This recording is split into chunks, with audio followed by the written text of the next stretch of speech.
አምስት የህፃናት ጤናማ ክብደትን ለመጨመር የሚጠቅሙ ምግቦች። ሰላም ወላጆች፣ ዶክተር ኤርሚያስ ነኝ። የመጀመሪያው ምግብ አቮካዶ ነው። አቮካዶ በውስጡ ጠቃሚ የሆነ ስብን የያዘ ለህፃናት ተስማሚ የሆነ ምግብ ነው። ይህም ደግሞ ክብደታቸውን ለመጨመር ይጠቅማል። ሌላውና ሁለተኛው የለውዝ ወይንም ደግሞ የኦቾሎኒ ቅቤ ነው።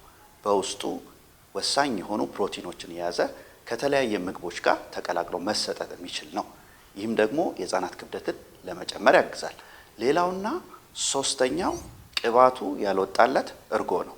ይህ በውስጡ ጠቃሚ የሆኑ ፕሮቲኖችን እንዲሁም ደግሞ የተለያየ የሰውነት ግንባታ የሚጠቅሙ ነገሮችን በውስጡ የያዘ ነው። ሌላውና አራተኛው የእንቁላል አስኳል ነው። የእንቁላል አስኳል በውስጡ ለህፃናት አእምሮ እድገት ጠቃሚ የሆነ ንጥረ ነገሮችን የያዘ እንዲሁም ደግሞ ለሰውነት ግንባታ የሚጠቅም ነገር በውስጡ ያለው ነገር ነው። ስለዚህ ይህም ሌላው ወላጆች ለልጆች መስጠት ያለባቸው ምግብ ነው። ሌላውና አምስተኛው ወላጆች የተለያየ የአትክልት ወይንም የተለያየ ምግቦችን በሚያዘጋጁበት ጊዜ የወይራ ዘይት አንድ የሻይ ማንኪያ የወይራ ዘይት ወይንም ደግሞ ቅቤን መጨመር ነው። ይህም ለህፃናት ኃይልን በመስጠት እንዲሁም ደግሞ ለሰውነት ግንባታ በጣም ወሳኝ ጠቀሜታን ያደርጋል።